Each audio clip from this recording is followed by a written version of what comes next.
बिस्मिल्लाहिर्रहमानिर्रहीम, अस्सलाम वालेकुम and a very good morning. Espresso में आपको खुशामदीद कहेंगे। मैं हूँ अर्मिला हसन और मैं हूँ इमरान हसन। इस उम्मीद और दुआ के साथ कि आप खैरियत से हैं, एक नए दिन का आगाज कर चुके हैं या करने वाले हैं। दोनों सूरतों में हमारी बेस्ट विशेस आपके साथ हैं और ये दुआ कि अल्लाह करे आपका दिन बाकी उन दिनों की तरह हो जो कि आपकी ज़िंदगी में अच्छे दिनों में शुमार होते हैं। You have a very good day. मौसम थोड़ी थोड़ी अपनी करवटें ले रहा है, थोड़ी थोड़ी अपनी आंखें मटक रहा है, ऐसे कहना चाहिए। प्लेजेंट हो रहा है। हाँ, टर्निंग प्लेजेंट इनफैक्ट, क्योंकि अक्टूबर की आमद है लेकिन अभी तक हब्स का एलिमेंट मौसम के अंदर मौजूद है।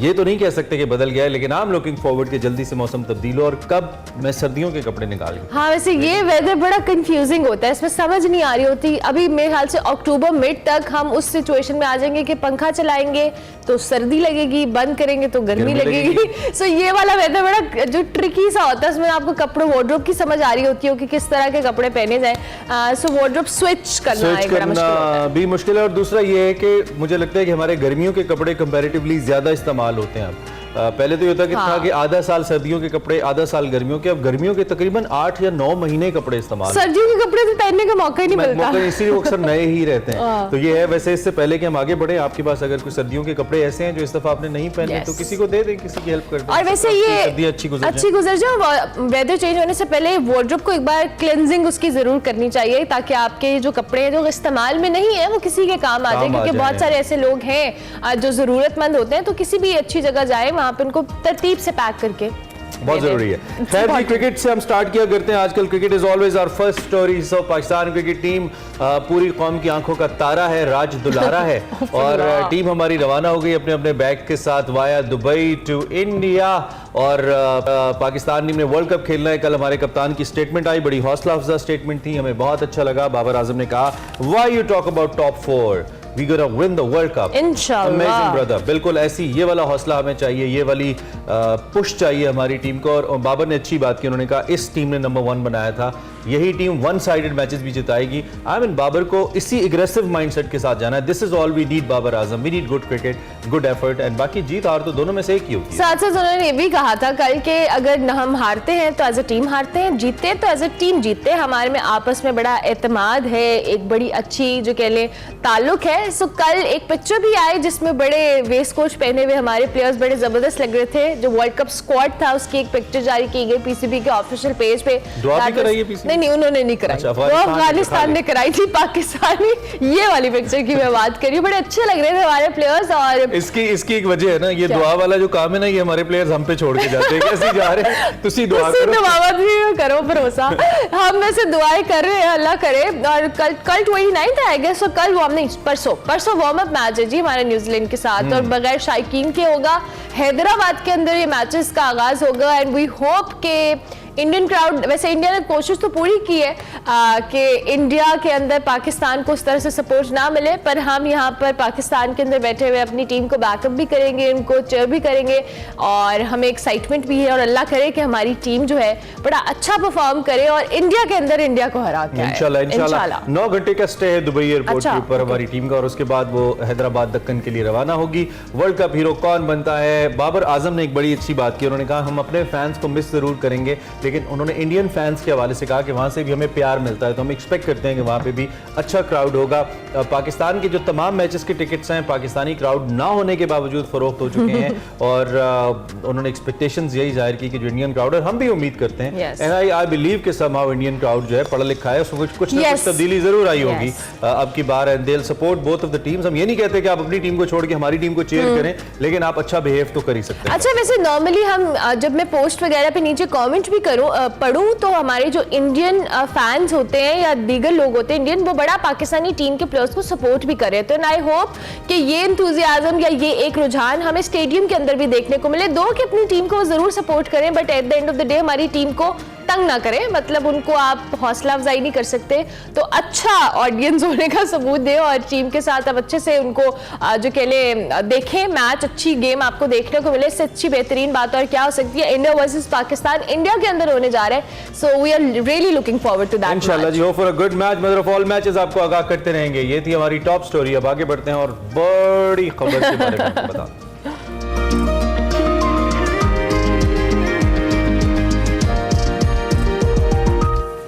सो तो बड़ी खबर में प्रोग्राम में आपको मालूम ही है, इंतखाबात अभी हुए नहीं हैं। इंतखाबात के हवाले से खबरें आ रही हैं, जोड़ तोड़ जारी है मुल्की सियासत पर। इस वक्त ये वक्त कारी भी है, भारी भी है। एक जमात के हवाले से हम अगर बात करें ख़ासतौर पे तहरीक इंसाफ के बारे में, तो उसके ऊपर ये वक्त काफ़ी भारी है।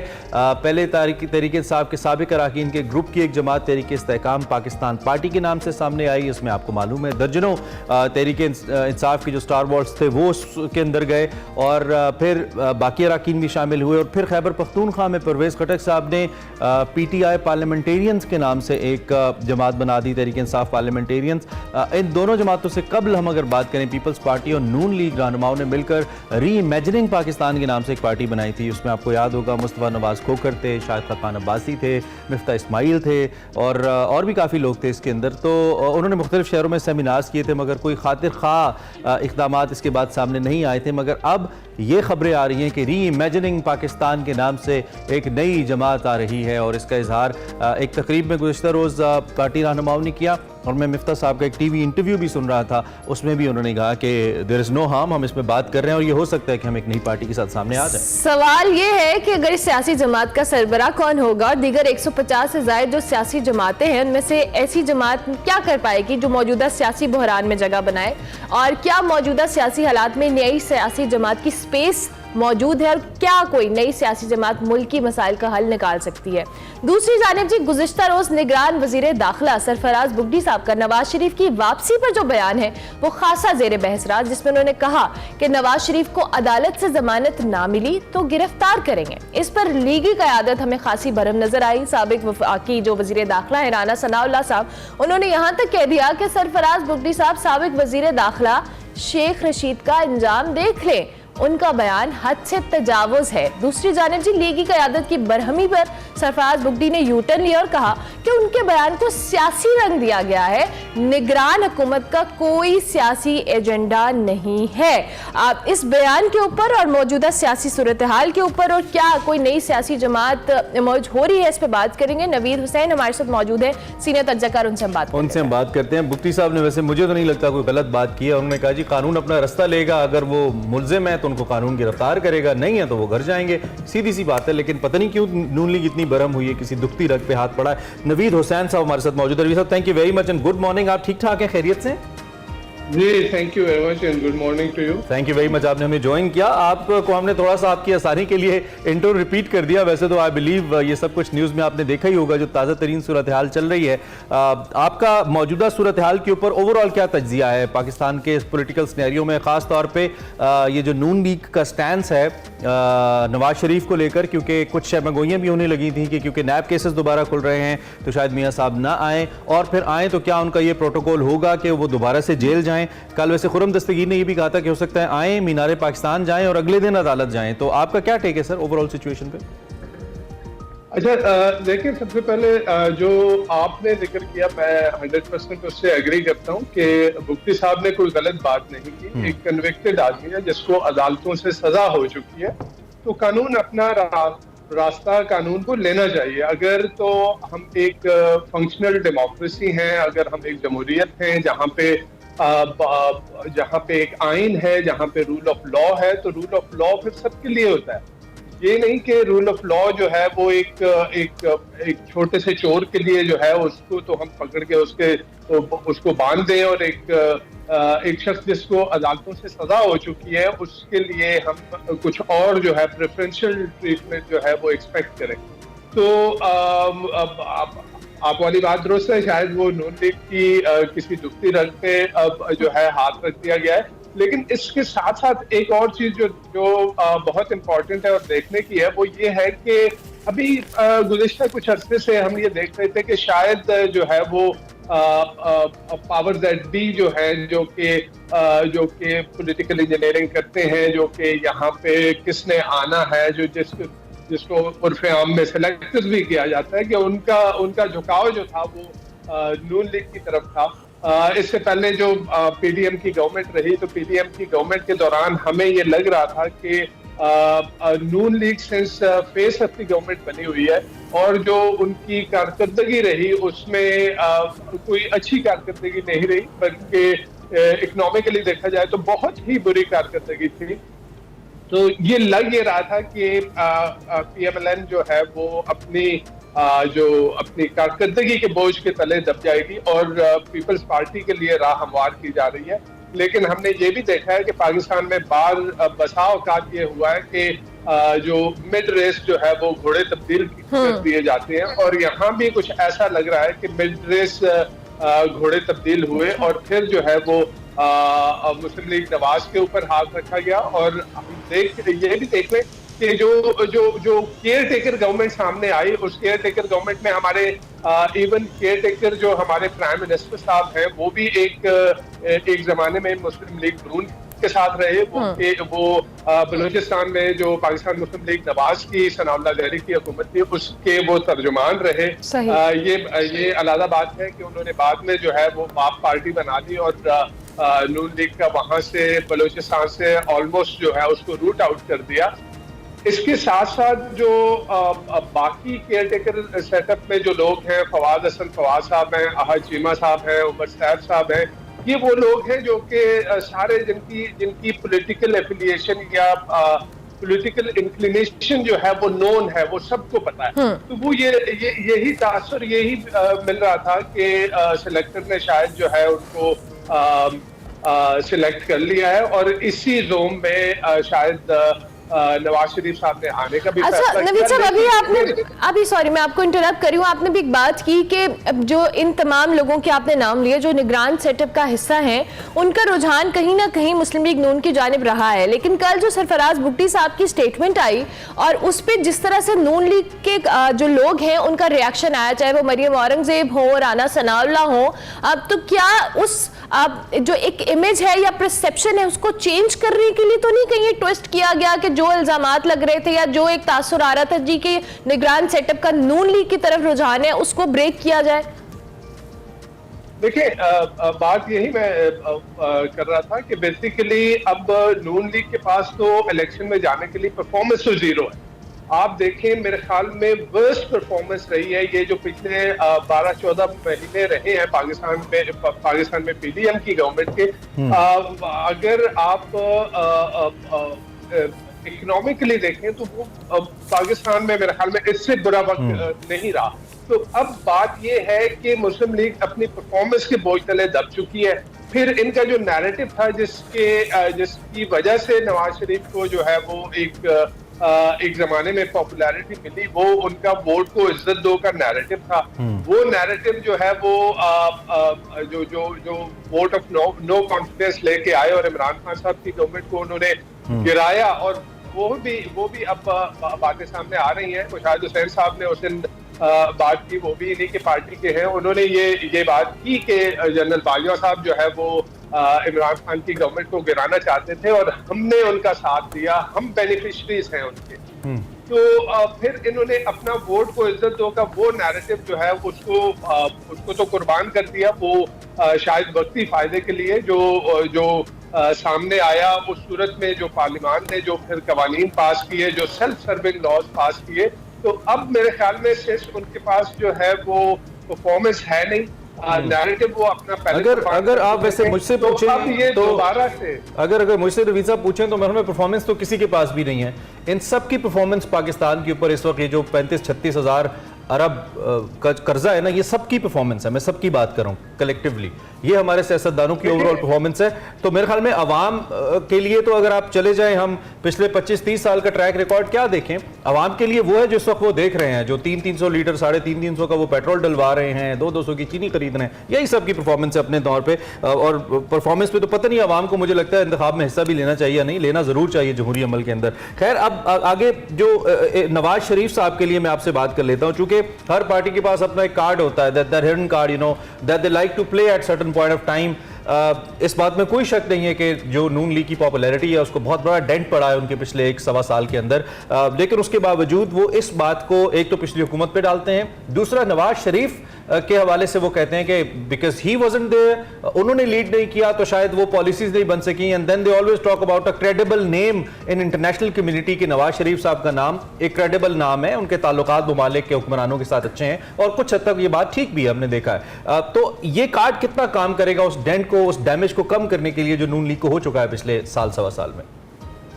देखिए ये बात मैं वही कर रहा था कि बेसिकली परफॉर्मेंस नहीं है, इन्होंने अपना वोट को इज्जत दो का नैरेटिव जो था वो कुर्बान कर लिया था। और अब आप अगर देखें तो जो पिछली उन्होंने बयान दिया है, जो इन्होंने मीडिया से बात की थी और जो उन्होंने बात कही है, वो ये कि अगेन वो शायद कोशिश कर रहे हैं कि अपने उस एंटी एस्टैब्लिशमेंट नैरेटिव को रिवाइव करें, बिकॉज उनको ये पता था कि पहले अगर मेरी पॉपुलैरिटी बढ़ी थी तो वो शायद एज ए स्ट्रॉन्ग लीडर जो उन्होंने ललकार के जो है वो जर्नैलों के नाम लेके उन्होंने, और मेरे ख्याल में पाकिस्तान की तारीख में पहली मर्तबा हुआ था कि इस तरह से सर्विंग जनरल्स के नाम लेके ललकारा गया था। तो शायद अभी नवाज शरीफ साहब उसी को दोबारा जो है एंटी एस्टैब्लिशमेंट नैरेटिव को रिवाइव करने की कोशिश कर रहे हैं। और जो इन्होंने बात की पहले कि मुफ्ती साहब का क्या ये जो एक लचक दिखाई जा रही है, तो ये लचक नहीं है, मेरे ख्याल में एक पैगाम दिया जा रहा है नवाज शरीफ साहब को कि आप जो नैरेटिव जो है जिसको रीजरेक्ट करना चाह रहे हैं वो जो है वो आपके लिए ठीक नहीं है। और जहां तक बात ये है कि जी नवाज शरीफ साहब जो है वो आएंगे और शायद उनके पास कोई एक मैजिक वॉन्ड है कि उससे वो जो है ना वो सब कुछ ठीक कर देंगे। इससे पहले हमने देखा जब इसहाक डार साहब आ रहे थे तो यही था एक नवीद साहब, अगर ये मकसद नवाज शरीफ को पैगाम देना ही है कि जो आप नैरेटिव बना रहे हैं वो ठीक नहीं है, इसका मतलब ये है कि पाकिस्तान में बाकी सब हलकों में इंसाफ की बात हो रही है, एहतसाब की बात हो रही है, कोई ऐसा हल्का अब भी है जो अपना एहतसाब या इंसाफ नहीं चाहता? क्या ये पैगाम किसी ऐसे हल्के की तरफ से दिया जा रहा है? मैं समझ नहीं पाया। कोई ऐसा हल्का है पाकिस्तान में, कोई ऐसी फोर्स है जो अपना एहतसाब या इंसाफ अपने साथ नहीं चाहती, वो ये पैगाम दे रही है, और बाकी सब हल्कों का जिसमें सियासतदान हैं, जजेस हैं, सबका एहतसाब हो रहा है? कोई ऐसा हल्का आपको लगता है जो अपना एहतसाब नहीं चाहता, उनकी तरफ से ये पैगाम है, ऐसा लगता है आपको? देखिए ये बात तो मेरे ख्याल में सभी जानते हैं पाकिस्तान में कि पाकिस्तान में सिर्फ सियासतदानों का एहतसाब होता है और सिर्फ जो है वो ब्यूरोक्रेट्स का एहतसाब होता है, और उसमें भी सिर्फ सिविलियन ब्यूरोक्रेट्स का एहतसाब होता है। और एक तबका शायद वो पाकिस्तान में कानून से बालातर है कि उनका एहतसाब नहीं हो सकता। लेकिन इसके साथ साथ जो मैं कहना चाह रहा हूँ वो ये कि नवाज शरीफ की अपनी भी ये भी एक डबल स्टैंडर्ड है, एक दोगली पॉलिसी है कि नवाज शरीफ साहब अब जो है वो जनरल बाजवा के एहतसाब की बात कर रहे हैं, वो जनरल फैज हमीद के एहतसाब की बात कर रहे हैं। लेकिन इंटरेस्टिंगली आप देखें कि यही नवाज शरीफ साहब थे जिन्होंने जो है वो अपनी पार्टी को कहा जब जनरल बाजवा को एक्सटेंशन देने की बात आई तो इन्होंने, और जैसे ख्वाजा आसिफ साहब ने खुद कहा कि हमने ब्लैंक चेक दिया है, और वो ब्लैंक चेक किस वजह से दिया वो राना सनाउल्लाह साहब ने जो है उसकी वजाहत कर दी कि वो हमारी स्ट्रैटेजी का हिस्सा था इमरान खान से छुटकारा पाने के लिए। तो ये है कि आप अपने मफादात के लिए, हमारे सियासतदानों का कोई उसूली सियासत नहीं है, वो अपने मफादात के गुलाम हैं। उनके मफादात जहां पे सर्व होंगे, अगर तो वो ठीक एहतसाब की बात करते हैं, क्रॉस बोर्ड एहतसाब की बात करते हैं, मेरे ख्याल में कोई भी उनसे इख्तिलाफ नहीं करेगा। लेकिन यहाँ पे उनको एहतसाब जजों का उस वक्त, जर्नलों का उस वक्त याद आता है जब उनके मफादात पे जरूरत पड़ती है। तो इन्होंने अपने मफादात के लिए जो है वो उन जर्नैलों से हाथ मिलाया, और उसके बाद अब जो है वो अपना नैरेटिव बनाने के लिए उन जर्नैलों के एहतसाब की बात करते हैं। ये है इनकी दोगली पॉलिसी। ठीक हो गया। नवीद साहब, थैंक यू वेरी मच, आपने हमें ज्वाइन किया। आप नवीद साहब इज़हार ख्याल कर रहे थे, उनका तजिया आपने सुना मौजूदा सियासी सूरत हाल के ऊपर। अभी हम एक ब्रेक लेंगे, ब्रेक के बाद वापस आएंगे, आप देखते रहिए एक्सप्रेसो।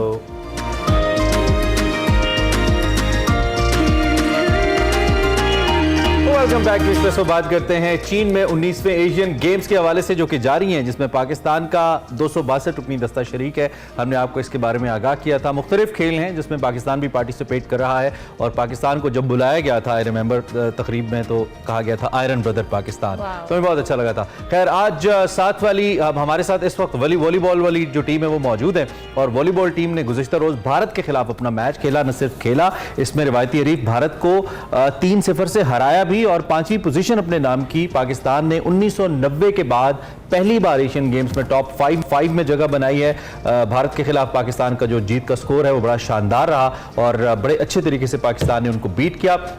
जहां पाकिस्तान ने इतनी शानदार कारकर्दगी दिखाई, इसके पीछे मुहर्रिकात क्या थे। इस वक्त हमारे साथ ब्राजीलियन वॉलीबॉल कोच असानाए रामेर राफेज फिराज मौजूद हैं। आई बिलीव उनका नाम ठीक ले रहा हूं। जब टीम ने क्वालिफाई किया तो तब इनकी जो आपदीदा एक विजुअल्स आए थे, आपको याद होगा, जिसमें ये रोते नजर आए थे, बड़ी वायरल हुई। पाकिस्तानी कौम ने उसको बड़ा सराहा, तो हमने जरूर कोशिश की कि आज हम उनको बुलाएं। तो इस वक्त असानाए जो हमारे साथ मौजूद हैं, उनसे हम बात भी करेंगे और इसके अलावा जो एशियन गेम्स इसके हवाले से एक दिलचस्प मालूमात आपके साथ ये भी शेयर करें कि गुज़िश्ता हफ्ते होने वाले इस इवेंट की जो इफ्तिताही तकरीब है, इसकी खास बात ये थी, जो किसी इवेंट के इफ्तिताह में होती है, वो ये कि हकीकी आतिशबाजी जो इस बार एशियन गेम्स में नहीं थी, धमाकों और पटाखों की आवाजें और गंधक और जले हुए जो फ्यूज है उसकी बू के बजाय इलेक्ट्रॉनिक फ्लैश 3D एनिमेशन इस्तेमाल की गई, वर्चुअल मशले जलाई गई और बरक़ी जो कमकुमे थे उनके मनाजिर दिखाए गए। So this was something somehow can call high tech. बिल्कुल हाईटेक गेम्स यानी ग्रीन गेम्स कहा जाता है। और होंगजो में एशियाई खेलों की मेजबानी के लिए जो एहतियात की बात की जाए, निजी शोबे से ताल्लुक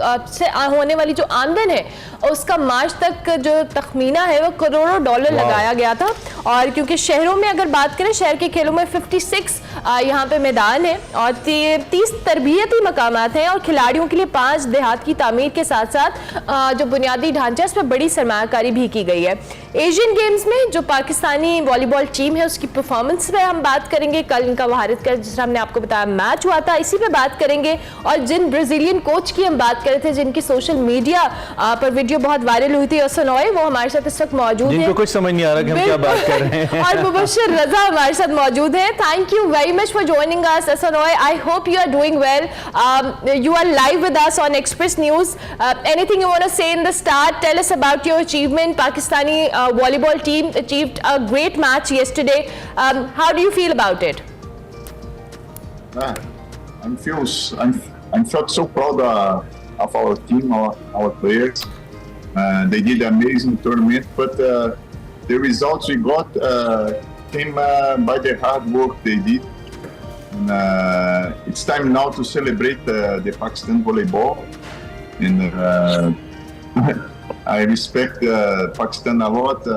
You received me very well and give me good conditions to work with the players. And so we reach an amazing position now. And I wish the Pakistan people are happy with us with that result. Okay, Mubashshir मैं आपकी तरफ भी आऊँगा, लेकिन before that I have another question, Asanai. Since you belong to Brazil, I mean that's a country of great footballers and there are people who really have a great love with the ball actually. So how do you see the potential in Pakistani players, and do you actually think if we pay our more attention towards this game, we can achieve maybe more brilliant and better titles other than Asian games in the world if we pay better attention towards volleyball? How you see the future?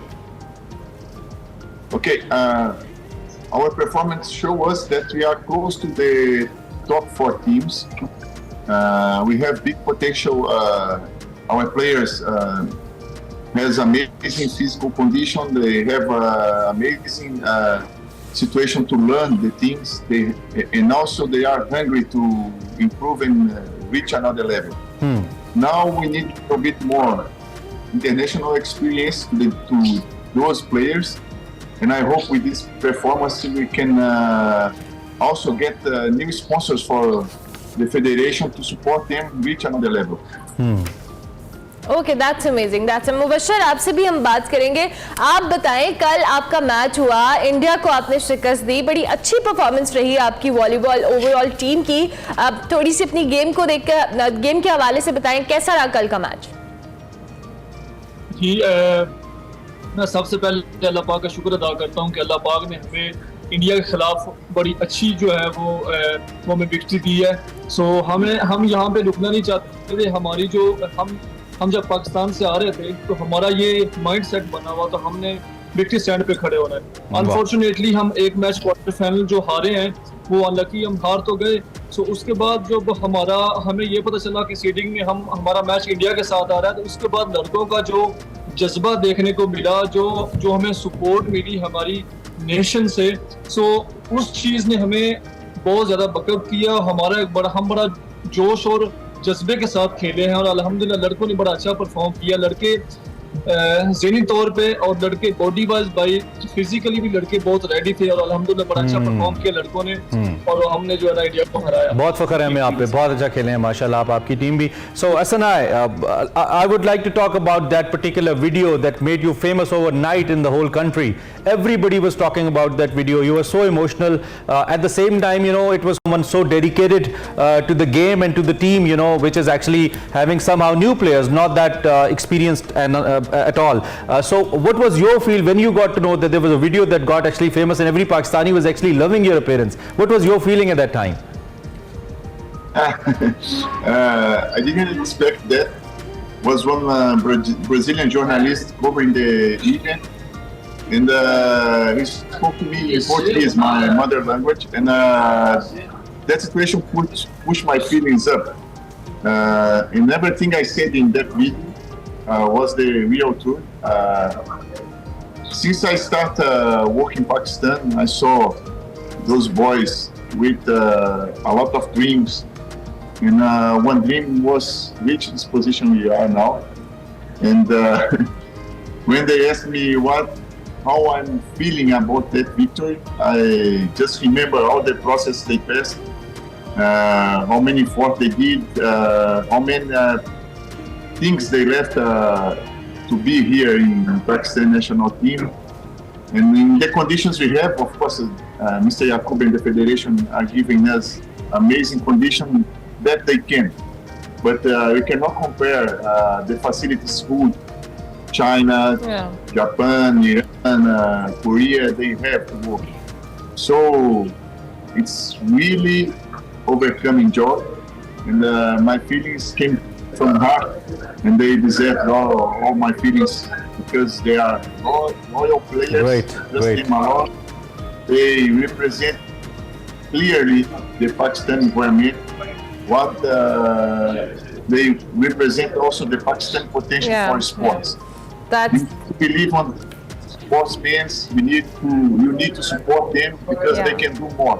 With big support. For sure. For sure, we are already supporting and cheering them. Obviously, they are working and they are playing in very unsuitable conditions at the same time. Mubashshir, जिस तरह से अभी असनॉय ने भी कहा कि दो के हम कंपैरिजन नहीं कर सकते ना चाइना के साथ दीगर जगहों से, जिस तरह से इनको फैसिलिटीज़ मिलती हैं, लेकिन अपने तौर पे आप लोग जाते भी हैं, फेडरेशन भी आपकी सपोर्ट करती है। हम ज़रूर चाहेंगे क्या ऐसी चीज़ें आप लोगों ने, जब आप अभी चूंकि चाइना के अंदर मौजूद भी हैं, वहाँ पे मुख्तलिफ टीम से आप खेल भी रहे, क्या चीज़ें आपको डिफरेंशिएट लगी, डिफरेंस लगा जो आप लोगों के पास फैसिलिटीज़ नहीं है और इंटरनेशनली उनका बहुत ज़्यादा उस पर तवज्जो दी जाती है ताकि उनके प्लेयर्स बेहतर तौर पे परफॉर्म कर सकें?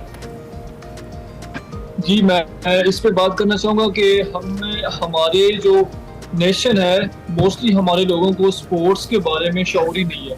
जब हम यहाँ पे इंटरनेशनल लेवल पे आते हैं, यहाँ पे इतने बड़े इवेंट्स में हिस्सा लेते हैं, तो हमें जो चीज़ें यहाँ पे देखने को मिलती है, जो फैसिलिटीज़ मिलती हैं, और जिस तरह जब हम यहाँ पे आके इन एशिया लेवल की जो रैंकिंग की जो अच्छी टीम्स हैं उनको कम्पीट करते हैं, तो जब इन्हें हमें जो है ना ऐसी चीज़ें देखने का मौका मिलता है, न्यू मॉडर्न वॉलीबॉल जो ये, जैसा कि अभी जो हमारे हेड कोच हैं जिस लेवल से ये आए हैं, हमें बहुत हार्ड वर्किंग करवा रहे हैं, लेकिन जो चीज़ें हमें रिक्वायर हैं स्पोर्ट्स गेम्स के हवाले से, हमें एटमॉस्फेयर जो चाहिए, जैसे कि हमारे पास एसी हॉल्स नहीं है, सो हमारे पास उस लेवल के जिम्स नहीं है, हमारे पास मतलब जो चीज़ लड़कों की रिक्वायरमेंट है वो हमारे पास नहीं है, तो यहाँ पे आकर बहुत मुश्किल हो जाता है इतना अच्छा परफॉर्म करना।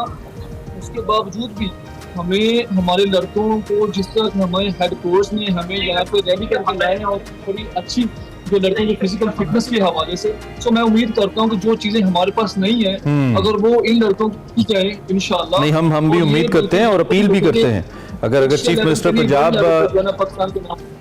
मिनिस्टर पंजाब इसको देख रहे हैं, केयर टेकर प्राइम मिनिस्टर इसको देख रहे हैं, और दीगर भी जो जैसे पाकिस्तान आर्मी है वो बड़ा स्पोर्ट्स को आगे पुश करते हैं, उनके अथॉरिटीज देख रही हैं, तो जरूर आपको पुश मिलना चाहिए। बिकॉज मैंने तो वॉलीबॉल को मुबश्शिर क्रिकेट के बाद दूसरा गेम है जिसको मैंने गांव देहातों में खेलते लोगों को देखा है, बड़ा क्रेज है लोगों के अंदर और बड़ी एक्सपर्टीज भी है।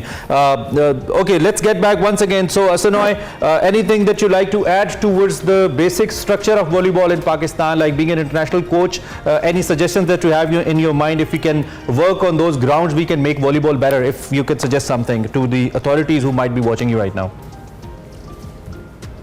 So can you repeat? I didn't hear you. My question is, any suggestions in your mind to improve our grassroots game? I'm talking about volleyball. If there are some suggestions that you can actually put so that Pakistan can improve better and can perform better in volleyball. There are a lot of things that we can do, but I think the main thing is now from Pakistan, in my opinion, we have to try get one league for the players. The players still working full season.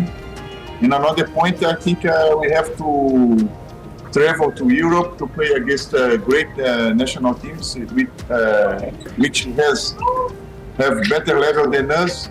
For in the hard moments, we know how to work. Another point, I think we have to start one process with the youngest, and we have to have under 16, under 19, and under 21 players working full year with national team because we have big potential to participate also in World Championship. If we have this short process, sure, medium and long-term goals, I think, I mean, around 4 or 6 years, we can reach another level in volleyball. Pakistan has huge future in volleyball. Inshallah. Just we need a little bit more investment, little bit more. We're working on grassroots level under 16 and under 19 as you said. Mubashir in the end चूँकि हमारे पास last minute है, हम ज़रूर चाहेंगे कि आप भी and पे कोई भी सजेशन या कोई भी ऐसी चीज़ जो आप कहना चाहें आवाम से जो आपको सपोर्ट करती है, जो भी अथॉरिटीज़ इस वक्त हमें देख रही हैं, आपको जो भी कहना है, कैमरा इज ऑल योर्स। जी फर्स्ट ऑफ ऑल मैं जो सबसे पहले शुक्रिया अदा करूंगा जो हमारे साथ स्पॉन्सर हमारी पाकिस्तान वॉलीबॉल फेडरेशन के साथ जुड़े हुए हैं, जिनकी मदद से ये जो हमारे जो वॉलीबॉल के चौधरी मोहम्मद यकूब साहब जो कि हेड ऑफ डिपार्टमेंट हैं वो मैनेज कर रहे हैं। जितने हार्ड वक्त से वो मतलब वो हमें सपोर्ट करते हैं, जिस तरह के हमें वो लोगों को स्पॉन्सर्स ला के और ये इस तरह इस लेवल पे हमें ला के आज वॉलीबॉल अगर स्टैंड है एशिया में 5th पोजीशन पे, तो बस हमारे चेयरमैन साहब की सारी मेहनत है। तो मैं एक रिक्वेस्ट करूंगा अपनी स्पोर्ट्स मिनिस्टर को और गवर्नमेंट को कि हमारे पास हमारी वॉलीबॉल फेडरेशन के पास अपना जिम्नेजियम नहीं है, तो हमें एक हॉल। बशीर, हम आपकी आवाज़ के साथ आवाज़ मिला रहे हैं और हमारा आपसे ये वादा है, हम इंशाल्लाह दोबारा भी जब आप आएँ, कभी आपको लाहौर में मौका मिले तो ज़रूर हमारे स्टूडियो तशरीफ लाइएगा, हम आपको इन्वाइट करेंगे, इस पर इन डिटेल्स बात करेंगे और बिलाशुबा आपको सपोर्ट मिलनी चाहिए। आप पाकिस्तान का फ़ख्र है। इंडिया को हराने का बहुत शुक्रिया और बहुत अच्छा परफॉर्म करने का बहुत शुक्रिया। Once again thank you very much असनॉय for joining Express on Express News and have a great trip. I start to receive a lot of messages in my social media from Pakistan people. Sir, you're a celebrity and among every side of society, so everybody is appreciating you. You really deserve. Thank you very much for joining us. We are running short of time. हमारे साथ दोनों मेहमान मौजूद थे जी। I hope आपने इस conversation को enjoy किया होगा। एक ब्रेक लेते हैं, ब्रेक के बाद आते हैं। में एक बार फिर आपको खुशामदीद। अब आपको दिखाएंगे हमारा सेगमेंट फ्लैग्स, जिसमें सना हुमायूं आज हमें एक तकरीब में लेके जा रही हैं और वो है पाकिस्तान और श्रीलंका की जो दोस्ती है उसके 75 साल पूरे होने पर एक तकरीब हुई। उस तकरीब में क्या देखा आपको भी दिखाते हैं।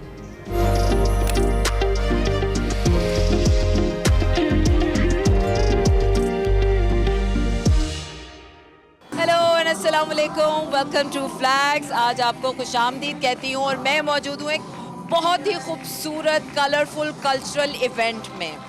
75 years of friendship and brotherhood between Pakistan and Sri Lanka celebrate की जा रही है आज, और ये खूबसूरत इवेंट सजाया गया है श्रीलंकन एम्बेसी की जानिब से। तो आपने रहना है मेरे साथ ये जानने के लिए कि इस रंगारंग तकरीब में और क्या क्या होने वाला है। Right now I am with counsellor general of Sri Lanka in Karachi, और ये स्पेशली आज के इस खूबसूरत इवेंट के लिए इस्लामाबाद आए हुए हैं Jagannath and your excellency. I think I am so overwhelmed with these. मैं आज यहाँ मुख्तलिफ परफॉर्मेंस देखकर बहुत हैरान हुई हूँ। जबरदस्त तरीके से सब परफॉर्मर्स ने परफॉर्म किया। इस किस्म की रंगारंग शाम सजाने का आइडिया आपको कैसे आया? Actually, we are celebrating this 75th anniversary of diplomatic relation between Sri Lanka and Pakistan. हम इस साल श्रीलंका और पाकिस्तान के माबेन सिफारती ताल्लुकात के 75 साल पूरे होने पर खुशियां मना रहे हैं। हमने सोचा क्यों ना मुख्तलिफ और मुनफरिद किस्म की एक्टिविटीज करवाई जाएं। इन एक्टिविटीज का आगाज हमने कराची से किया, फिर हम यहाँ इस्लामाबाद आए और हम इसके बाद लाहौर भी जाएंगे। इन तकरीबात से हम पाकिस्तान और श्रीलंका के माबेन सकाफती ताल्लुकात को बेहतर बनाना चाहते हैं। श्रीलंका और पाकिस्तान के माबेन सकाफती मुमासलत बहुत ज्यादा है, इसी वजह से हम दोनों मुल्कों के ताल्लुकात भी इंतहाई दोस्ताना हैं। वंडरफुल एंड आई थिंक 75 जबरदस्त। 75 सालों से दोनों ममालिक के दरमियान बाहमी इश्तराक और भाईचारे की मिसाल कहीं नहीं मिलती। दोनों मुल्क मौसीकी, आर्ट और लिटरेचर में खासी मुमासलत रखते हैं। आप इन तकरीबात से दोनों मुल्कों के ताल्लुकात का मुस्तकबिल कैसे देखते हैं? bringing so much harmony, peace and love.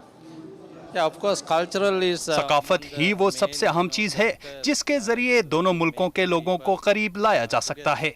इसीलिए हमने आज इस तकरीब का इनेकाद किया है। हम मुस्तकबिल में इस किस्म की मजीद तकरीबात को होस्ट करने का विजन रखते हैं, जिनमें फिल्म, मौसीकी, तस्वीरी नुमाइश वगैरह जैसे थीम्स पर ध्यान दिया जाएगा।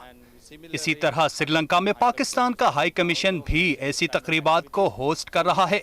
हम ये समझते हैं कि कल्चरल एक्सचेंज में इजाफा दोनों मुल्कों को फायदा देगा। collaborations. Yes. And I want to know because Sri Lanka is one of the Sri Lanka पूरी दुनिया में एक अहम सयाहती मुकाम है। पाकिस्तान में सयाहत के फरोग के लिए श्रीलंका क्या मदद कर सकता है? help Pakistan to bring more tourism in our own country. Actually, Pakistan से हर साल तकरीबन 10,000 सयाह श्रीलंका आते हैं, लेकिन श्रीलंका से जो सयाह पाकिस्तान आते हैं इनकी तादाद बहुत कम है। हमें ऐसी एक्टिविटीज की जरूरत है जिससे दोनों मुल्कों की आवाम में सयाहत का रुझान बढ़े। activities to promote tourism between the two countries. Wonderful. So I think our brotherhood will remain forever. मेरी ख्वाहिश है कि हमारा ये भाईचारा हमेशा कायम रहे और मज़ीद 75 साल इसी तरह अच्छे ताल्लुकात की बुनियाद पर गुजरे। Event to all of us. Thank you very much. Thank you. मैं मदिया के साथ मौजूद हूँ। मदिया, आपको देख के, हैं तो आप पाकिस्तानी, लेकिन आपको देख के, आपके अटायर देख के ऐसा लग रहा है कि श्रीलंका से आप आई हैं।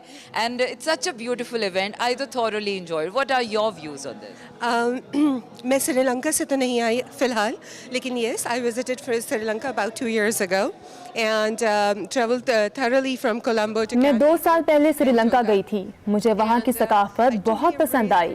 श्रीलंका के लोग बहुत नरम मिजाज हैं। श्रीलंका में मैंने बहुत डाइवर्सिटी देखी। मेरे लिए वहाँ सबसे हैरानकुन बात ये थी कि श्रीलंका के लोगों में मजहबी हम आहंगी बहुत ज्यादा है। वहाँ मुख्तलिफ मज़ाहब से ताल्लुक़ रखने वाले लोग आपस में बहुत अच्छी तरह रहते हैं। So we should learn from them. Thank you so much, Madiya. It's pleasure talking to you. Thank you, darling. Right now, I am with a wonderful singer. इस वक्त मैं एक गुलकार के साथ मौजूद हूँ। उन्होंने हम सबको हैरान किया है। You will tell me. Yeah, Sonal Prabhashita. Okay, Sonal, it's lovely to listen आपको सुना, आपको सुनकर बहुत मजा and आया। a Pakistani song as well. Is this your first time in Pakistan? Yeah, this is my first time. So how did you find this Pakistan and Pakistani audience? That Mr. Jagat Abivarna is my friend. मुझे यहाँ श्रीलंका के counsellor general ने बुलाया है। यहाँ पर art council देखकर मुझे बहुत खुशी हुई। पाकिस्तान के लोग बहुत पुरजोश हैं। Did you enjoy the performance? Yeah, really love that because I love. जी हाँ, मैंने भी अपनी परफॉर्मेंस बहुत एंजॉय की। मुझे पाकिस्तान का पसूड़ी गाना बहुत पसंद है। In here, कहानी सुनो यार। And what about that कहानी सुनो? आपने कहानी सुनो गाना भी गाया। क्या वो आपने याद किया हुआ था? Was it hard for you? Yeah, it's really hard because. कहानी सुनो गाना गाना मेरे लिए बहुत मुश्किल था। मेरी मादरी जुबान बहुत मुख्तलिफ है।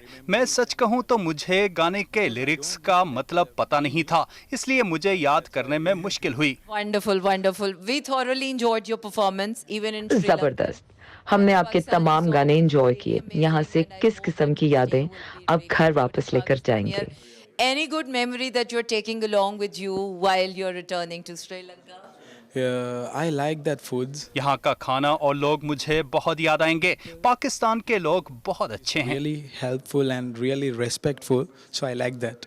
Okay, can you sing Pasuri for us? Two lines only. Okay. I will sing. ਅਗਲਾ ਵਾ ਮਜਬੂਰੀ ਨੂੰ ਆਨ ਜਾਨ ਤੇ ਪਸੂੜੀ ਨੂੰ ਜ਼ਹਿਰ ਬਣੇ ਹਾਂ ਤੇਰੀ ਪੀ ਜਾਵਾ ਮੈਂ ਪੂਰੀ ਨੂੰ ਆਨਾ ਸੀਉ ਨਹੀਂ ਆਇਆ ਦਿਲ ਬਾਗ ਬਾਗ ਮੇਰਾ ਟਕੜਾਇਆ ਖਾਗਾ ਬੋਲ ਕੇ ਦੱਸ ਜਾਵੇ ਖਾਵਾਂ ਜੂ ਪਾਵਾਂ ਜੂ ਨੀ ਕਿਉਰੀ ਰੂ ਰਵਾ ਚ ਬਾਵਾ ਚ ਉਹਨੂੰ ਲਕਾਵਾ ਕੋਈ ਮੈਨੂੰ ਨਾ ਰੋਕੇ Wonderful, wonderful, Sunal. I hope you have a wonderful stay and you will return with a lot of memories. And thank you for memorizing and singing Pakistani songs for us. Thank you. Thank you very much. Now I'm with the Mountaineer Dimanta with Sri Lankan जो troupe आया है. आइए इनसे जानते हैं what brings him here. Definitely you have. मैं अपने मुल्क में आप सबको खुशामदीद कहती हूँ. आप लोग यहाँ आए, हम आपके शुक्रगुजार हैं. क्या आप पहली बार पाकिस्तान आए हैं? And shared with us. Is this your first time in Pakistan? Assalamu alaikum. Yes, this is my very first time in Sri Lanka, Pakistan. Fantastic. So let me welcome you. जबरदस्त. अपने बारे में बताएं. आपको कोह पैमा बनने का शौक कैसे हुआ? The peak. Okay, before K2, I must mention this because as soon as I arrive. सबसे पहले मैं ये कहना चाहता हूँ कि कराची एयरपोर्ट पर उतरने के बाद हर जगह जिस किस्म का वेलकम हमें मिल रहा है ये मैं कभी नहीं भूलूंगा. यहाँ के लोगों में आर्ट से मुतालिक इंटरेस्ट देखकर मैं बहुत हैरान हुआ हूँ. मैं सच कह रहा हूँ, मैंने ऐसा कहीं नहीं देखा. एक कोहपेमा होने के नाते मुझे एडवेंचर बहुत पसंद है, इसलिए मुझे पूरा पाकिस्तान पसंद आ रहा है क्योंकि पाकिस्तान एडवेंचर से भरा पड़ा है. पाकिस्तान में दुनिया की दूसरी सबसे बड़ी चोटी K2 है. मेरी कोशिश है कि मैं इसे सर कर लूं. पाकिस्तान के लोगों ने हमेशा श्रीलंका का साथ दिया है और मैं समझता हूं कि अब वक्त है कि श्रीलंका के लोग पाकिस्तान का साथ दें. मैं एक और अहम चीज़ भी कहना चाहता हूं क्योंकि मैं सुनामी से इफ़ेक्ट हो चुका हूं. मैंने इस नेचुरल डिज़ास्टर में अपने वालिद को खोया था. इसी तरह की एक कुदरती आफत पिछले साल पाकिस्तान में सैलाब की सूरत में आई थी जिससे पाकिस्तान बहुत इफेक्ट हुआ. ये सब मौसमियाती तब्दीली की वजह से हो रहा है. ये मैसेज मैं पूरी दुनिया को देना चाहता हूँ. मौसमियाती तब्दीली की वजह से हम लोग मुतासिर हो रहे हैं. मेरा इस ट्रिप का मकसद ही दोनों मुल्कों में ताल्लुकात और सकाफत को उजागर करना है. Let's rise up again. Thank you very much. It's a beautiful message that. बड़ा ही जबरदस्त पैगाम आपने आखिर में दिया. मुझे पूरी उम्मीद है कि हमारी सकाफत इसी तरह एक दूसरे से हम आहंगी जाहिर करती रहेगी. आपका बहुत शुक्रिया. And bring along a lot of new memories with you. I hope कि आज का ये कलरफुल इवेंट आपने बहुत इंजॉय किया होगा. मैं तो अभी तक इंजॉय कर रही हूँ and I have absorbed so much of Sri Lankan culture, उनका ट्रेडिशन और उनके मुल्क के बारे में सब कुछ जानकर. So I am soon going to visit Sri Lanka.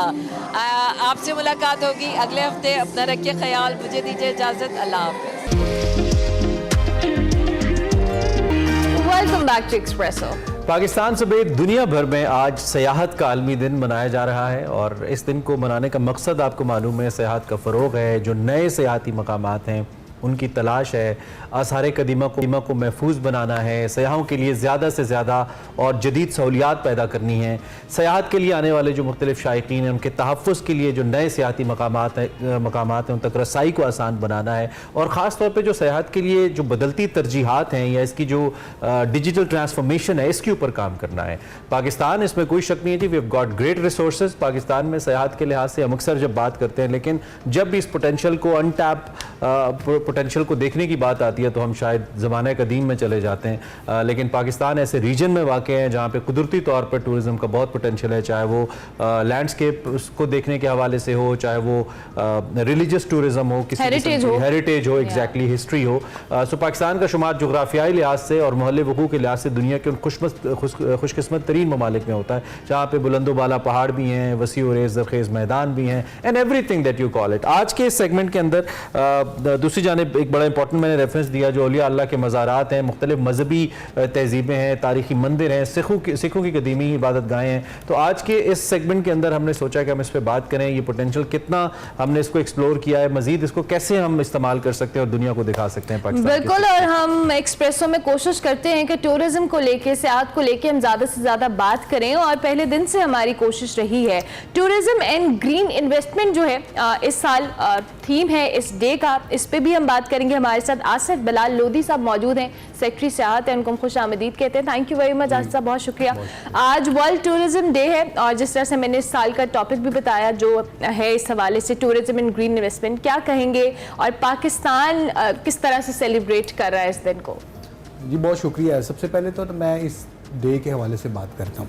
देखिए जो थीम है वो ये है कि हमने ग्रीन इन्वेस्टमेंट्स, सस्टेनेबल टूरिज्म को प्रमोशन के लिए करनी है, और इस वक्त ये बहुत ज़्यादा ज़रूरी है हमारे अपने मुल्क में, क्योंकि हम एक इकनॉमिक क्राइसिस को से पास ऑन इंशाल्लाह सक्सेसफुली कर रहे हैं। तो हमें अपनी इन्वेस्टमेंट्स को इंक्रीज़ करना है, और वो जो आप अपनी मुकामात को, अपनी चीज़ों को देखेंगे, मूव करेंगे, मनी सर्कुलेट करेगी और आपकी इकॉनमी भी चलेगी। सो दिस वेरी इंपॉर्टेंट इस वक्त कि हम अपनी जो चीज़ें हैं, अपने जो मुकामात हैं, उनको अप्रिशिएट करें। तो पहली बात तो ये। दूसरा, इसके अंदर गवर्नमेंट अपने तौर पे बहुत सी चीज़ें हर साल से करती चली आ रही है, और वो एडिशंस भी करते हैं। अभी एक बड़ी अच्छी शुरू में बात की आपने जब इसको कॉन्टेक्स्ट दिया कि हमने ये फैसिलिटीज़ को इम्प्रूव भी करना है, और इसको सारा जो डिजिटल ट्रांसफॉर्मेशन है, that is the key word right now, कि हमने जो अपने जो पूरा मार्केटिंग सिस्टम है, मैनेजमेंट सिस्टम है, डेस्टिनेशन मैनेजमेंट सिस्टम है, वो सारा डिजिटाइज करना है। उसमें हमने डेस्टिनेशन प्लान्स हमारे कंप्लीट हैं, मुख्तलिफ फेजेस के अंदर इसकी डिजिटाइजेशन हो रही है। फॉर इंस्टेंस मैं लाहौर की बात करता हूँ कि अगर आप टिकटिंग की बात करें, आपने फैसिलिटीज़ इस्तेमाल करनी है, आपने सिटी टूर बस लेनी है तो आप इलेक्ट्रॉनिकली परचेज़ कर सकते हैं। पटियाला जाना है, वहाँ के लिए आप कर रहे हैं। अभी आज बड़ा एक लैंडमार्क डे है फॉर टूरिज़्म कि आज गवर्नर हाउस की एक प्रॉपर पब्लिक यूज़ की ओपनिंग हो रही है। तो हम जितनी भी हमारी सिटीज़ में बिल्डिंग्स हैं, गवर्नर हाउस को खोल रहे हैं लोगों जी, के लिए? ओपन करेंगे। और आज चीफ मिनिस्टर साहब खुद इंशाल्लाह शाम को उनका वो जो होता है फर्स्ट लास्ट उनका एक सॉफ्ट ओपनिंग जिसको आप कह लें, वो आज हो जाएगी, और नेक्स्ट वीक से इंशाल्लाह हमारे पास बैचेस आएंगे। पहले भी एक दो मरतबा एफर्ट हुई है, लेकिन इस मरतबा हम क्या डिफरेंट कर रहे हैं, इस मरतबा हम सिर्फ लॉन्स नहीं ओपन कर रहे, इस मरतबा हम पूरा गवर्नर हाउस ओपन कर रहे हैं, जिसमें उनको गाइडेड टूर होगा, सिलेक्टिव ऑडियंस है, 20 से 40 लोगों के बैचेस हैं, उनको इज़्ज़त एहतराम से लेकर जाएंगे, तमाम हिस्से उसके दिखाए जाएंगे। उसके बाद उनको वहाँ पर एंटरटेन किया जाएगा, गवर्नर हाउस के जो लोग हैं वो उनको एंटरटेन करेंगे, उनको जो स्टाफ है वो वैसे सर्व करेगा। So they will be a guest of honour for the day, so they will feel like they are being invited. अच्छा, मेरा अगला सवाल इसी हवाले से, जिस तरह से आपने खुद भी कहा कि डिजिटलाइजेशन की तरफ जा रहे हैं, लेकिन अनफॉर्चुनेटली हमारे यहाँ अभी भी सियाहत को लेके बहुत ज़्यादा पोटेंशियल मौजूद है, फॉर्चुनेटली, लेकिन अनफॉर्चुनेटली हमारे यहाँ उस तरह से लोगों को अवेयरनेस नहीं है। शायद उसमें बहुत सारी एक बड़ी वजह है कि हम उस तरह से फैसिलिटेट नहीं कर पाते हैं, उस पर काम भी करते हैं, लेकिन बहुत सारे ऐसे बैरियर्स हैं। दुनिया भर में सियाहत को लेके लोग बहुत ज़्यादा रेवेन्यू भी जनरेट करते हैं, उस पर फोकस भी करते हैं, फैसिलिटीज़ को इम्प्रूव करने के हवाले से भी काम करते हैं। हम स्पेसिफिकली अगर पंजाब की बात करें, आप लोग इस हवाले से कि लोगों का कंफर्ट भी रहे, उनका एक ट्रस्ट लेवल भी रहे, और वो टूरिज्म को लेके ज़्यादा सीरियस भी हों। अच्छा, इसमें ना मैं दो हिस्से कर देता हूँ। एक तो है आपका इंटरनेशनल टूरिस्ट जो आपके पास पंजाब में आएगा। मैं सिर्फ पंजाब की नेचुरली मेरी रिस्पॉन्सिबिलिटी पंजाब है, तो पंजाब में तो दो इंटरनेशनल जो एस्पेक्ट्स हैं टूरिज्म के वो बहुत अच्छी तरह से कवर होते हैं। उसमें सिख टूरिज्म आता है, जिसमें आपका जो सेंट्रल पंजाब है, ननकाना साहब, लाहौर, गुजरांवाला, आपका शेखुपुरा एंड देन नारोवाल, तो ये जो क्वाड्रेंगल बनती है, इस क्वाड्रेंगल को तो हम एक्सप्लोर कर रहे हैं। इसके लिए कई इक़दाम हो चुके हैं, और गाइडेड टूर अब TTCP इंशाल्लाह ऑफर करेगा इंटरनेशनली। सो अगर आप कहीं थाईलैंड में बैठे हुए हैं और वो बुद्धिस्ट एक ग्रुप आना चाहता है, तो वो इलेक्ट्रॉनिकली अपनी बुकिंग्स करेंगे। जैसे आप दुनिया में कहीं भी जाएं तो आपकी इलेक्ट्रॉनिकली बुक होती है, आपकी ट्रांसपोर्टेशन बुक होगी, आपके होटल्स बुक होंगे, ऑनलाइन पेमेंट्स होंगी। उसके अलावा उनकी सेफ्टी सिक्योरिटी के लिए हमारी इंशाल्लाह बहुत जल्द टूरिस्ट पुलिस हमारी लॉन्च हो रही है, जो उनके साथ एस्कॉर्ट करेगी। So it will become a full fledge package, not only for Sikhs, Buddhist के लिए, इसी तरह सिखों के लिए। तो ये हम तमाम जो रिलीजियस टूरिज्म। दूसरी बात जो आपने की वो ये की कि हमने अपने शहरियों को कैसे टूरिज्म की तरफ राग़िब करना है। उसका बड़ा सिंपल है। देखिए, अभी हमारे लिए क्या होता है कि हमने टूरिज्म को ये समझा हुआ है कि हमने अपने बच्चों को, अपनी फैमिलीज़ को लेना है और पहाड़ों की तरफ निकल जाना है। हालांकि हमारे अपने जो शहर हैं, जो सिटी टूरिज्म है, इसको प्रमोट करना सबसे ज़्यादा इंपॉर्टेंट है। हमारे पास पब्लिक स्क्वेयर्स नहीं है, हमारे पास टाइम कंस्ट्रेंट्स हैं। अब आपके लिए पूरा दिन स्पेयर करना या 2 दिन स्पेयर करना, इन्वेस्टमेंट करना मुश्किल है। अगर मेरे पास 4 घंटे हैं और मैं अपनी फैमिली को एंटरटेन करना चाहता हूं, तो मेरे पास पब्लिक स्क्वेयर्स नहीं है लाहौर में कि मैं पब्लिकली वहां जाऊं, मैं अपनी कोई छोटी बोर्ड गेम खेल लूं, वहां पर लोकल जो पार्क है उसको एंजॉय कर लूं, वहां पर कोई ईटरी अच्छी बन जाए। तो अभी माल रोड के ऊपर इंशाल्लाह बहुत जल्दी आप देखेंगे यहाँ पर आपको पब्लिक स्क्वेयर्स नजर आएंगे। अच्छा, आज से ना बना let's be very straight Asif साहब, आज से ना 3-4 साल पहले इस पे बड़ा काम हुआ। शहबाज साहब जब चीफ मिनिस्टर थे, इस पे बड़ा अच्छा काम हुआ और काफी हद तक इंप्रूवमेंट हुई। और इंप्रूवमेंट किस मद में हुई? लोगों के लिए पब्लिक टॉयलेट्स बने, लोगों के लिए पार्किंग की साफ जगह बनी। मैं अगर फैमिली के साथ जा रहा हूं तो मुझे ये परेशानी नहीं है कि मुझे अपने बच्चों को कैसे एंटरटेन करना है। आई मीन ये जो बेसिक लवाजमात है, पिछले 2-3 सालों के अंदर तबाही हुई है। मुझे इस कहने में कोई हर्ज नहीं है। बहुत सारा जो सिस्टम है इतना डिस्टर्ब हुआ है, पार्किंग्स नहीं मिलती है, फिर आबादी भी माशाल्लाह हमारी बड़ी है, फिर जो सिविक रिस्पॉन्सिबिलिटी है उसमें भी बहुत कमी आई है। लोग एहसास नहीं करते, जगह खराब करते हैं, आप लोग बनाते हैं। मेरा बुनियादी सवाल ये है कि एक एटमॉस्फेयर बड़ा इंपॉर्टेंट है, that I should feel like कि मुझे इस शहर के अंदर इसको देखना है। और लाहौर जैसा शहर शायद पूरी दुनिया में कोई नहीं है जिस तरह की क्वालिटी इसके अंदर है। ये एटमॉस्फेयर कैसे पैदा हो जी आपके एंड से? और दूसरा मैं ये भी कहता हूं कि लोगों को जब पब्लिकली गवर्नमेंट की जरूरत होती है ना, किसी पब्लिक प्लेस पे उनको कोई मुश्किल होती है, दे फाइंड नो वन। वो कह रहे होते हैं यार कोई जाना नाला है, उन्हें फोन करा दीजिए। ये एटमॉस्फेयर क्रिएट करने के लिए आपकी मिनिस्ट्री, आपका डिपार्टमेंट क्या कर रहा है? देखिए, बिल्कुल आपने दुरुस्त बात की कि वन ऑफ प्लेसेस के ऊपर चंद फैसिलिटीज डेवलप करने से मसला नहीं हल होता। मसला हल होता है आपने एनवायरनमेंट पूरा करना है। मैं इसीलिए माल रोड की मिसाल देता हूँ। इस पर WCLA काम कर रहा है, मेनली जो फसाड मैनेजमेंट है, क्योंकि बहुत टेक्निकल काम है। हम तो टूरिज्म प्रमोशन का काम कर रहे हैं, ठीक है। तो टेक्निकली वो इन चीज़ों को फसाड मैनेजमेंट पूरे माल रोड की, right from the PMG office to the assembly hall, this whole chunk should become a public entertainment, resting, recreation walking street. So इसको हम टूरिस्ट माइल कह रहे हैं। ये पूरा जो माइल और 1.5 माइल है, इसको हम पूरा इसी तरह डेवलप करेंगे कि दिन में कमर्शियल एक्टिविटीज़ हैं, रात को वो बिल्कुल अंडर यूटिलाइज्ड है, खाली पड़ा होता है, तो उसको इस्तेमाल किया जाएगा। उसमें दयाल सिंह मेंशन है, दूसरी और कई ऐसी इमारतें हैं। ठीक है, नासिर बाग है हमारा, बहुत खूबसूरत बाग है, वो बड़ा अंडर यूटिलाइज्ड है। उसकी जो फेंसिंग है उसको थोड़ा सा जरा हट खोल के उसको ओपन करना है, कुछ पेडेस्ट्रियन एरियाज क्रिएट करने हैं। ये कब तक हो जाएगा? ये इंशाल्लाह अगले 2 से 3 महीने के अंदर हम इसको, you will see visible, very visible change in the. चलिए, हमारी बेस्ट विशेस आपके साथ हैं। Thank you very much. आप तशरीफ लाए। अहम दिन के ऊपर बड़ा अहम महकमा है। पाकिस्तान अपने डोमेस्टिक टूरिस्ट के जरिए बहुत पैसे कमा सकता है। चीन का बेहतरीन मॉडल है, इस हवाले से अमल किया जा सकता है। सो आप भी पब्लिक प्लेसेस को साफ रखिए अगर आप बाहर जाते हैं, सपोर्ट और हेल्प कीजिए गवर्नमेंट को। ब्रेक लेते हैं।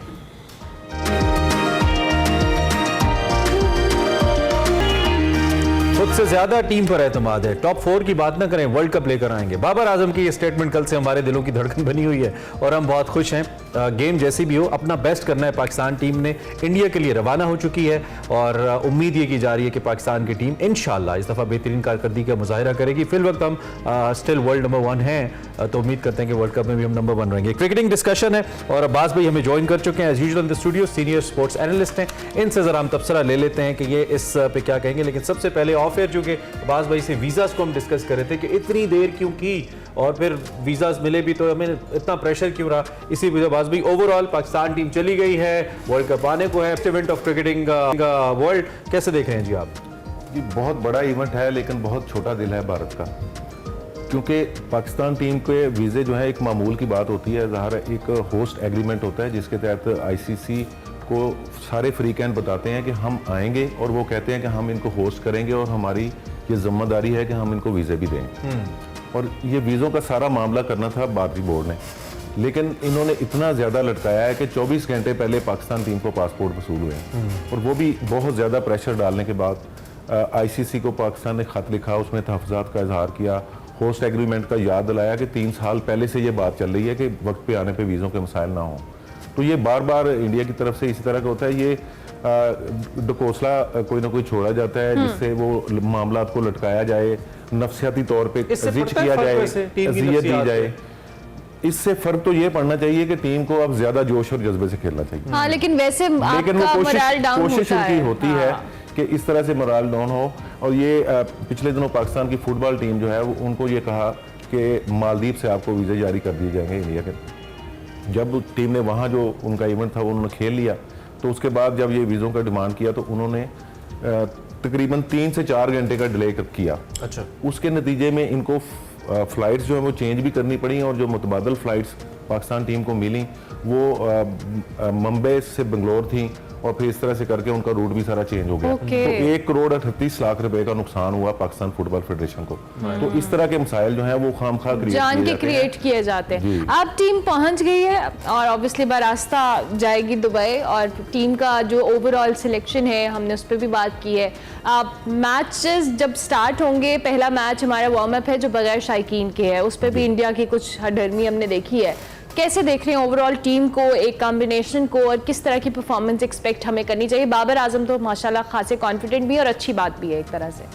जी बिल्कुल, कॉम्बिनेशन जो है जब पाकिस्तान टीम एशिया कप के लिए गई तो उस वक्त लग रहा था कि काफ़ी हद तक हम सेटल्ड हैं, लेकिन कुछ ऐसे क्वेश्चन मार्क वहाँ पे फिटनेस के हवाले से, फॉर्म के हवाले से, ख़ास तौर पे जो स्पिनर्स की कारकर्दगी है उसके हवाले से जब ये प्रॉब्लम सामने आए तो फिर ये जो है एक तशवीश की लहर जो पीसीबी में भी दौड़ी है और इस पे तवक्को की जा रही थी कि शायद कोई 2-3 बड़ी चेंजेस हो जाएं, लेकिन एक ही चेंज हुई, वो मजबूरी थी।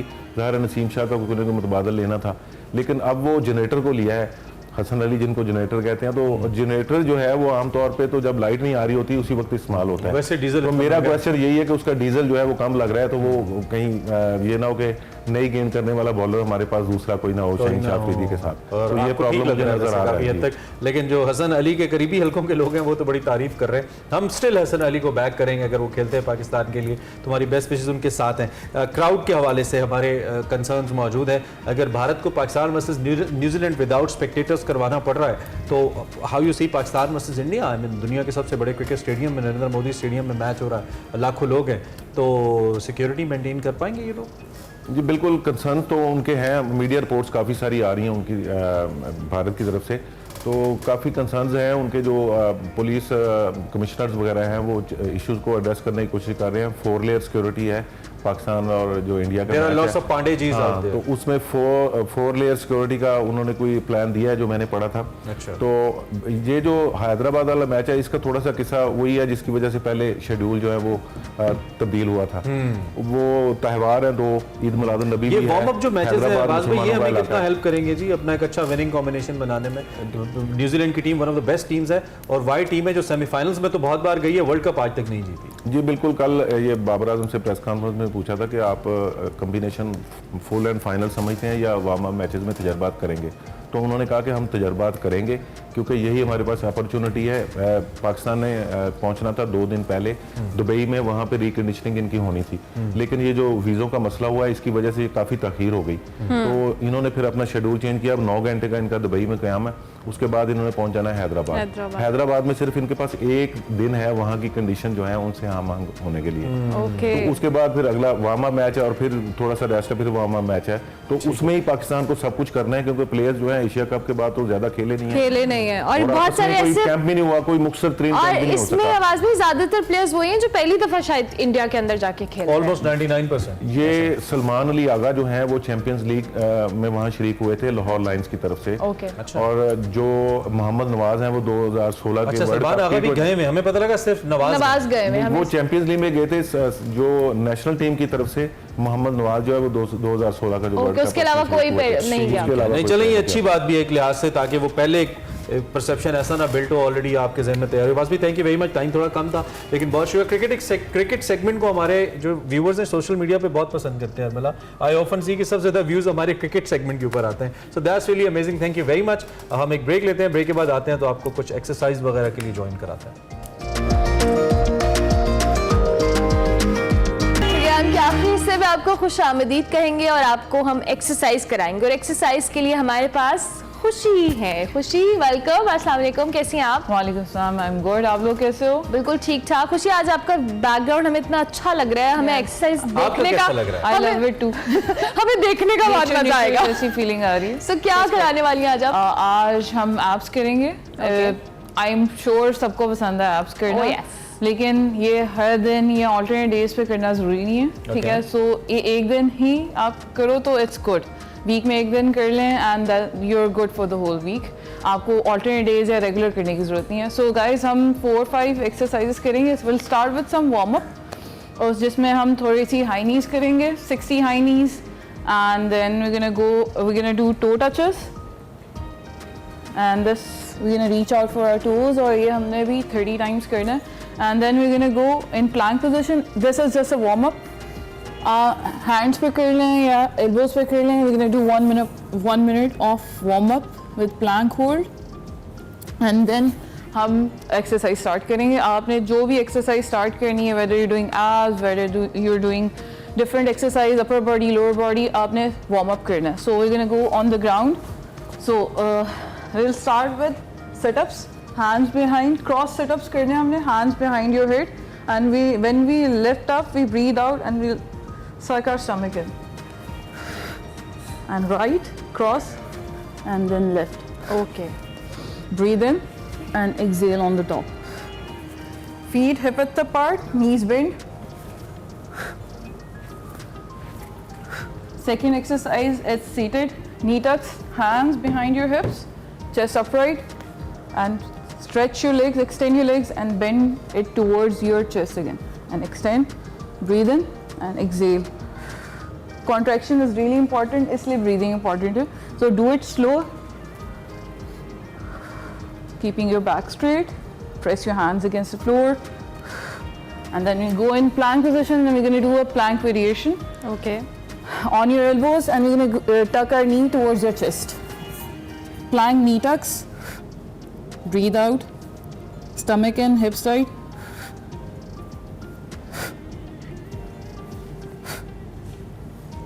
Make sure your elbows are right below the shoulders. Head to heel is in one line. Then we're going to use the weights. We're going to do, पहले भी आपको leg raises करवाती हूँ, so this is going to be weighted leg raises. हमने chest के ऊपर रखने हैं dumbbell, leg straight.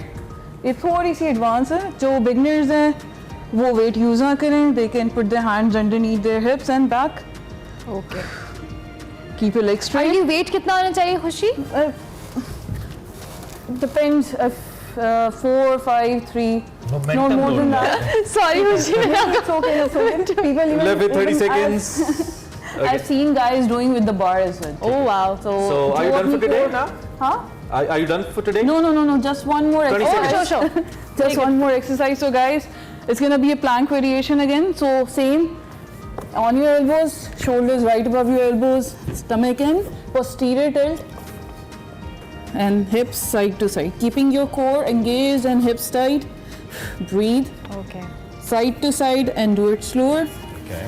So guys, these are the 5 exercises. 30 seconds on, 10 seconds off. आप इसको टबाड़ा में भी incorporate कर सकते हो.